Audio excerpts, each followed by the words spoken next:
quarto ano, hoje em ciências. Nós vamos dar continuidade aí ao conteúdo que a gente já vinha, né, aprendendo sobre a orientação no tempo e no espaço, né? A gente viu os astros e a contagem do tempo, dias e horas, né? Como era feita a contagem das horas, estão lembrados? O relógio de sol, a gente viu como funcionava, certo? E hoje nós vamos aprender sobre semanas e meses. E anos também, tá, gente? Então, vamos entender como acontece. Então, gente, ao observar a lua no céu por algumas noites, é possível a gente perceber que ela muda de aparência. Então, se em uma noite a lua ela tá redonda e brilhante, nas noites seguintes, a parte que é iluminada, ela começa a minguar. Tia, o que é minguar? É diminuir de tamanho, tá, gente? E lembrando também que a lua, ela não possui luz própria, tá? Ela é iluminada. Ela é iluminada pela luz do sol, tá? Então, quando essa parte iluminada ela começa a minguar, ou seja, a diminuir de tamanho, ela começa a diminuir de tamanho até que a lua ela fique quase que invisível no céu. E aí, com o passar dos dias, a lua ela volta a crescer, a parte iluminada, né, volta a crescer e ficar visível, né, até que a lua ela fique totalmente redonda e brilhante novamente, tá? Então, essa mudança de aparência da lua, ela ocorre em razão do movimento que esse astro ele realiza, né, ao redor do nosso planeta, ao redor da Terra. Então, essa mudança de aparência da lua, ela ocorre de forma gradual, ou seja, né, vai gradualmente mudando. E aí, essa mudança, né, ela é chamada de fases da lua, tá, gente? Então, ó, nós podemos observar aí agora, ó, a lua cheia, a lua minguante, né, a lua nova. A lua nova, ela não está iluminada, né, ela aparece totalmente sombreada, tá? Estão vendo? Então, nós temos a lua crescente, tá? Ela está parcialmente iluminada e crescendo, tá bom? O ciclo da lua, né? Ou seja, o período que ela leva para passar todas as fases é cerca de 29 dias. Aliás, dura 29 dias, tá, gente? Então, quando alguns povos, eles perceberam, né, que isso acontece, que isso ocorre, eles começaram a utilizar o ciclo, né, da lua para determinar a duração de um mês, ou seja, aproximadamente ali 29 dias, né? O mês ele tem 30 dias, né? E aí dava para eles determinar o período do mês, né? Aproximadamente ali. Então, gente, cada uma das fases da lua, desculpa, dura cerca de 7 dias, tá? E esse período foi utilizado para determinar a semana. Observem agora aí a mudança na aparência da lua aí durante o mês, olha só. Então, observe aí o calendário, esse calendário com as mudanças da lua. Observem aí que a aparência da lua tá mudando de forma gradual. Então, gente, apesar de apenas 4 fases terem sido nomeadas, né? Cada uma dessas fases apresenta pequenas variaçõezinhas, tá? Então, a lua crescente, por exemplo, ela começa quando a lua tem uma pequena porçãozinha iluminada. E ela termina quando ocorre a lua cheia, né? Vamos ver agora como ocorre aí a contagem dos anos. Então, gente, o movimento da Terra ao redor do Sol é chamado de movimento de translação. E esse movimento ele dura um ano, ou seja, cerca de 365 dias, tá? Então, durante esse período, ocorre também um dos mais importantes ciclos naturais, que são as estações do ano. Então, gente, apesar de ocorrer aí no período de um ano, as mudanças que estão relacionadas às estações do ano são influenciadas pela inclinação do eixo da Terra. Tia, que inclinação é essa? Inclinação do eixo da Terra? É a inclinação da Terra em relação ao Sol. E essa inclinação faz com que ela receba a luz solar com diferentes intensidades ao longo do ano.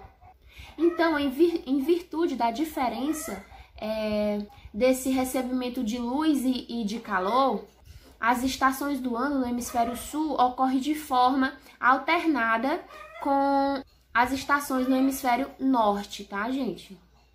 Então, quando é verão no hemisfério sul, é inverno no hemisfério norte e vice-versa, tá?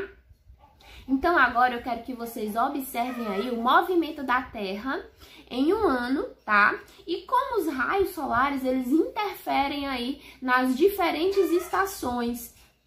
Olha só, nós temos aí no centro, né, da imagem o Sol, e nós temos aí o movimento que a Terra faz ao redor do Sol. Esse movimento aí, ele é um movimento chamado de movimento de translação, que é o movimento que a Terra faz em torno do Sol, tá, gente? E aí nós temos aí, ó, no mês de março, mesma incidência solar nos dois hemisférios, outono e no hemisfério sul. Aí nós temos dezembro, maior incidência solar no hemisfério sul e verão no hemisfério sul também. Nós temos setembro, mesma incidência solar. Gente, eu tô falando ao contrário, né? Começa bem aqui, vamos aqui ver em março, né? Que vai lá para junho, ó, menor incidência solar no hemisfério sul e inverno no hemisfério sul. Aí nós temos setembro, que é a mesma incidência solar nos dois hemisférios, primavera e no hemisfério sul. E aí nós vamos para dezembro, maior incidência solar no hemisfério sul, né? Quer dizer, verão no hemisfério sul, tá? E então, gente, observando aí, ó, o movimento da Terra ao redor do Sol ocorre ao mesmo tempo em que a Terra gira em torno de si mesma, tá bom? Ocorre aí simultaneamente. O movimento de translação é o tema aí desse estudo que nós estamos fazendo nesse momento. Então, gente, as estações do ano, elas ocorrem durante o ano todo, tá? Mas essas estações, elas não estão relacionadas à inclinação, essa inclinação da Terra, tá? Aliás, elas estão relacionadas a essa questão da inclinação da Terra e não a esse movimento de translação, tá bom? É importante lembrar isso, que as estações ocorrem aí durante todo ano, e elas estão relacionadas à inclinação da Terra e não a esse movimento de translação, tá bom? Então, a primavera, o verão, o outono e o inverno, cada uma dessas estações que eu citei apresenta características próprias, tá, gente?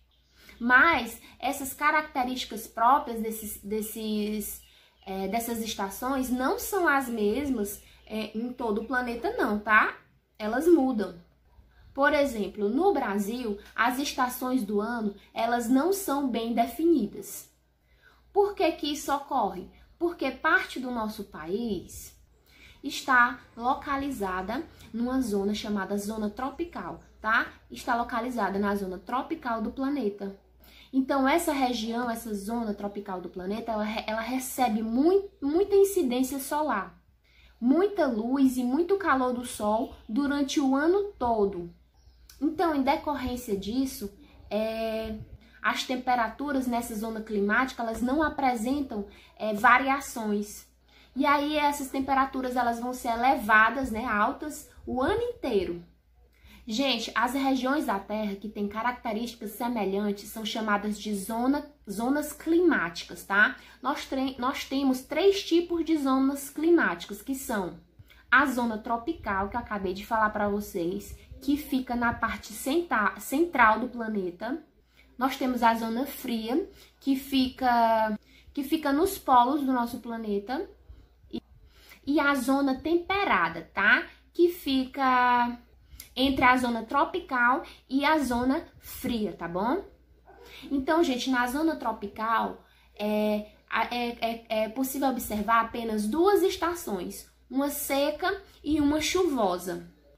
Então, a zona seca, aliás, a estação seca, né? Ela se inicia ali em março, abril e dura ali até mais ou menos setembro, outubro, tá? E esse período, ele é caracterizado, tá? Esse período de seca, essa estação seca, é caracterizada pela ocorrência de pouca chuva.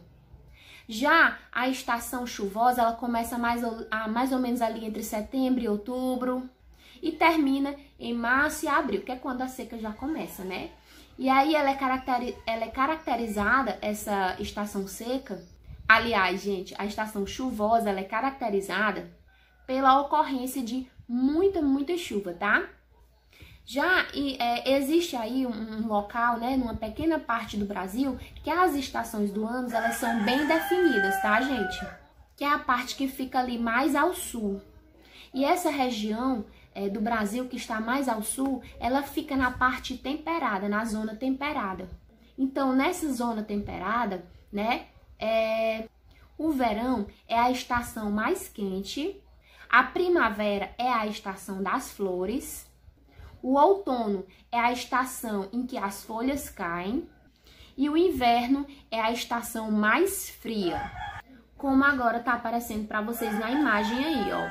Primavera em São Paulo, verão em Santa Catarina, inverno no Paraná e outono em São Paulo também, tá? Então, essas são as 4 estações do ano, certo? E nós vamos ficar por aqui em ciências. Eu quero que vocês respondam a atividade da página 9. São 4 questõezinhas, tá? Bem rapidinho de fazer e uma oral, tá? Então, para escrever mesmo são só 3. Então, é isso, gente. Um beijo e até a próxima aula.